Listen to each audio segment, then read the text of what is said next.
नाम अनिल कुमार वाजपेयी है। मैं गांधीनगर दिल्ली से सेकंड टाइम एमएलए हूँ। 2015 में आई वाज एमएलए फ्रॉम आम आदमी पार्टी और उसके बाद 2020 में मैंने बीजेपी ज्वाइन की। अब मैं बीजेपी से दूसरी बार विधायक हूँ गांधीनगर दिल्ली से।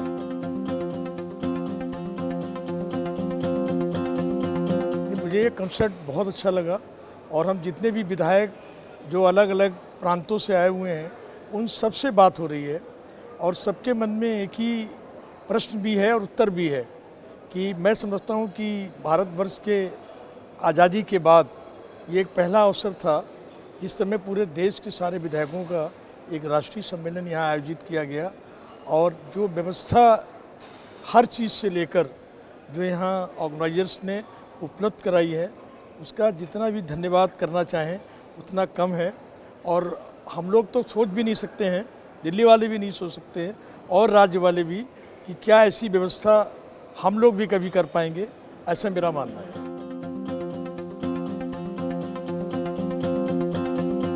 देखिए, पहले मैं दिल्ली RWA फेडरेशन का पूरी दिल्ली का प्रेसिडेंट था और दिल्ली की समस्याओं को मैं रखता था मीडिया के माध्यम से और गवर्नमेंट के माध्यम से।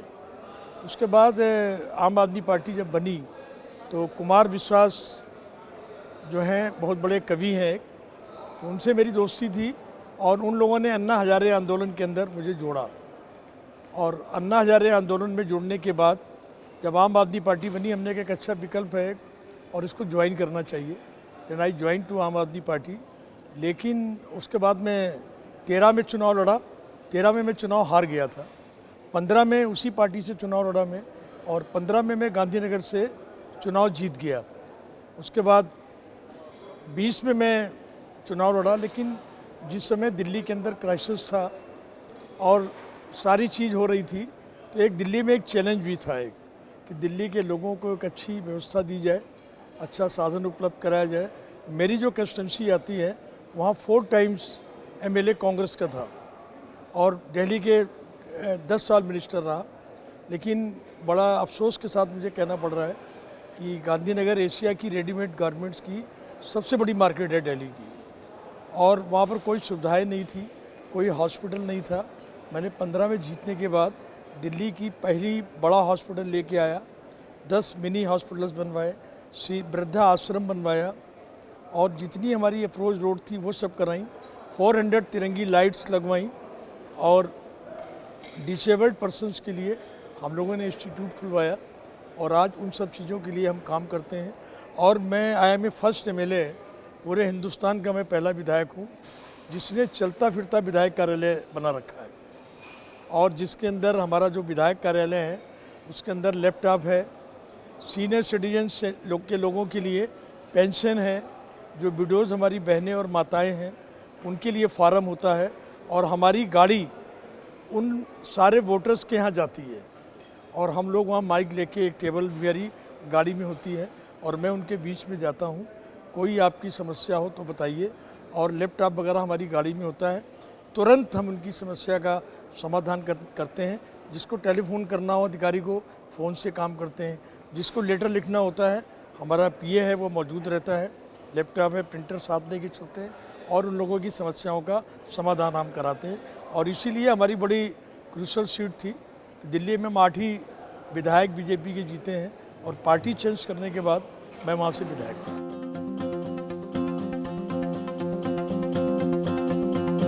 देखिए, अनुभव तो देखिए मैं इतनी बात कहना चाहता हूँ कि 2005 में I was going to home town, किसी की डेड बॉडी लेके जा रहा था और मेरा एक्सीडेंट हो गया एंड आई एम 68% डिसेबल्ड और डिसेबल्ड 68% व्यक्ति को काम करने में बड़ी दिक्कत होती है और कभी सोचा भी नहीं था कि विधायक का चुनाव लड़ेंगे, जीत जाएंगे 2 बार। लेकिन मन में एक ये बात ज़रूर थी कि लोगों की सेवा करने की। और जो मेरी मदर थी वो एक ही बात कहती थी कि बेटा जीवन में कुछ करो न करो, दिन में एक नेक काम ज़रूर करना। तो वो एक कंसेप्ट था और मुझे लोगों की सेवा करने में सुख का अनुभव प्रतीत होता है और मैं पार्लियामेंट्री सेक्रेटरी हेल्थ भी रहा हूँ गवर्नमेंट हॉस्पिटल्स का, बड़े लीडिंग हॉस्पिटल का चेयरमैन रहा हूँ। तो और हेल्थ का सिस्टमिक, क्योंकि मैं खुद 1.5 महीने जब मैं हॉस्पिटल में एडमिट रहा एक्सीडेंट के बाद, तो मैंने वहाँ मरीजों की दशा भी देखी और उनकी जो करुणा थी वो भी मैंने सुनी अपने उनके मुख से। तो मुझे लगा कि मुझे हेल्थ पर कुछ काम करना चाहिए और वो काम मैं आज भी दिल्ली में हेल्थ पर करता हूँ।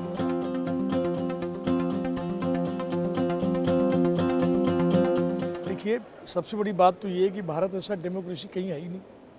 आप बगल में पाकिस्तान में आप देखिए, हमारे साथ ही आज़ाद हुआ है और आज देखिए वहाँ कितनी बड़ी कितना उथल पुथल चल रहा है और वहाँ मिनिस्टर्स के और प्राइम मिनिस्टर के बंगले से लोग घुस गए, उनका सामान निकाल के ले आए। आप सब लोगों ने टेलीविज़न पर देखा होगा। आपके पड़ोस में बांग्लादेश में आप देख लीजिए, वहाँ डेमोक्रेसी नाम की है। लेकिन भारतवर्ष एक ऐसा है जहाँ हर 25 किलोमीटर के बाद लोगों की भाषा बदल जाती है, प्रांत की भाषा अलग होती है। लेकिन ये सब करने के बाद भी हमारे देश में डेमोक्रेटिक ढंग से चुनाव होता है, प्रजातांत्रिक तरीके से, और लोग चुनकर अपने नेता को चुनते हैं। लेकिन ऑल ओवर अगर आप वर्ल्ड में जाइए, पूरे विश्व में जाइए, तो वहाँ डिक्टेटरशिप है। आज सऊदी अरब में चले जाइए, कहीं भी चले जाइए, तो वहाँ तानाशाही है, डिक्टेटरशिप है। लेकिन भारतवर्ष एक ऐसा है कि जो हमारा लोकतांत्रिक देश है और भारतवर्ष का गौरव आज हमारे देश के यशस्वी प्रधानमंत्री माननीय नरेंद्र मोदी जी के समय काल में बहुत आगे बढ़ा है।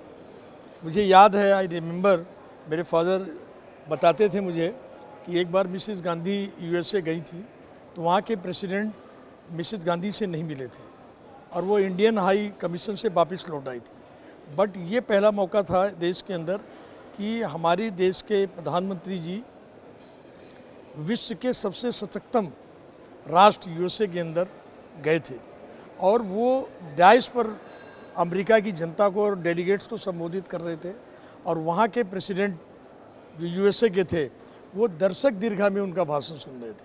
और रिसेंटली अगर अभी आप देखें तो एक प्रेसिडेंट उनके हमारे मोदी जी के पैर छू रहे थे और एक प्रेसिडेंट ने ये कहा, sir we you don't mind, can I take your autograph. तो मैं समझता हूँ कि आज पूरे विश्व में हमारे देश के प्रधानमंत्री जी का और प्रधानमंत्री जी के साथ साथ हमारे पूरे विश्व में नाम जो भारत का हुआ है, और भारत ऐसी डेमोक्रेसी तो कहीं नहीं मिल सकती है, ये मेरा मानना है।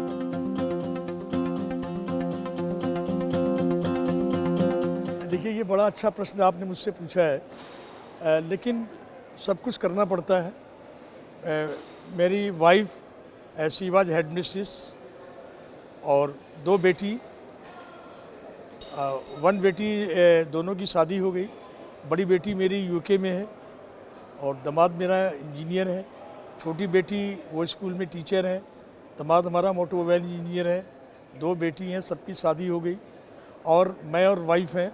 वाइफ मेरी क्योंकि एडमिनिस्ट्रेस रही है और 3 सब्जेक्ट में CJ में, तो बहुत सा काम में मेरा हाथ बटाती है कई बार, और कई बार हमसे ज़्यादा क्वालिफिकेशन मेरी वाइफ की है। I am graduate and she is post graduate. तो सब लोग मिल के काम करते हैं और उसको भी नेचुरली, अब दोनों बेटी बाहर हैं घर से, तो दोनों मिल के काम करते हैं कस्टमसी का, और कभी कभी जो ड्राफ्टिंग का काम है और सब काम है मेरी वाइफ करती है, तो अच्छा है।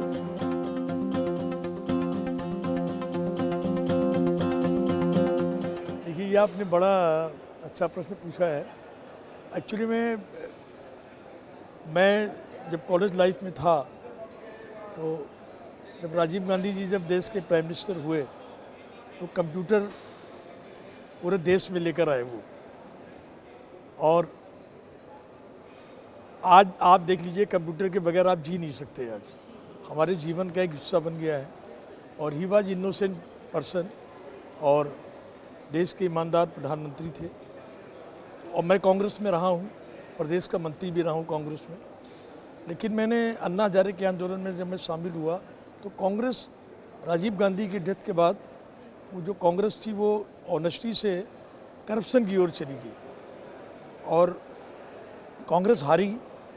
और हारने के बाद दिल्ली के अंदर एक नया समीकरण हुआ। और लेकिन मोदी जी के आने के बाद मैं समझता हूँ कि पॉलिटिकल सिस्टम सारा चेंज हुआ है।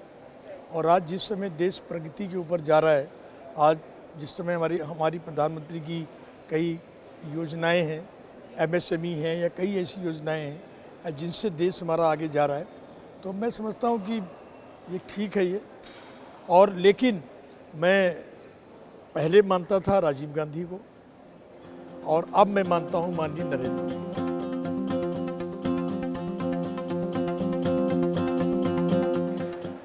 देखिए, पॉलिटिक्स खराब चीज़ नहीं है, लेकिन राजनीतिज्ञों के बारे में लोगों के विचार अच्छे नहीं हैं। ये मेरा अनुभव है। एक रिक्शा पुलर, एक ऑटो चलाने वाला व्यक्ति भी कभी कभी कहता है कि पॉलिटिशियन जा रहा है और ये करप्ट आदमी है, ये भ्रष्टाचारी है। ऐसे कमेंट्स कई बार सुनने को मिलते हैं। राय ज़्यादा अच्छी नहीं है राजनीतिक लोगों के बारे में, क्योंकि जो जनता लोगों से एक्सपेक्ट करती है, कहीं ना कहीं पॉलिटिशियन हम लोग उसको पूरा नहीं कर पाते हैं। लेकिन मेरा मानना है युवाओं को राजनीति में आना चाहिए।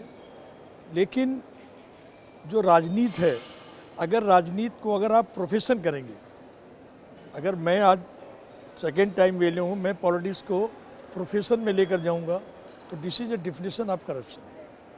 वो नहीं होना चाहिए। पॉलिटिक्स आपकी हॉबी होनी चाहिए।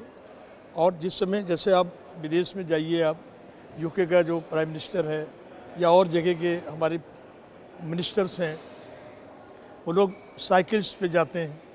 हमारे यहाँ एक मंत्री के साथ कितना तामझाम मिलता है।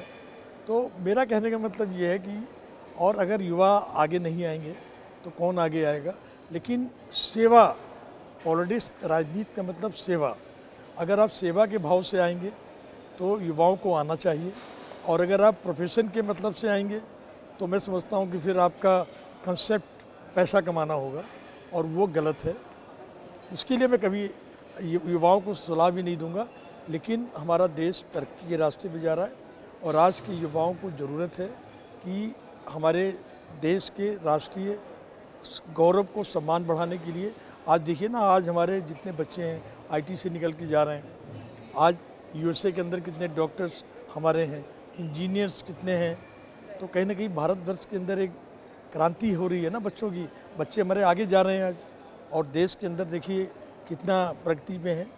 लेकिन पॉलिटिक्स और सर्विस दो अलग चीज़ हैं। लेकिन पॉलिटिक्स को प्रोफेशन नहीं, सेवा करनी चाहिए, ये मेरा युवाओं को समझ।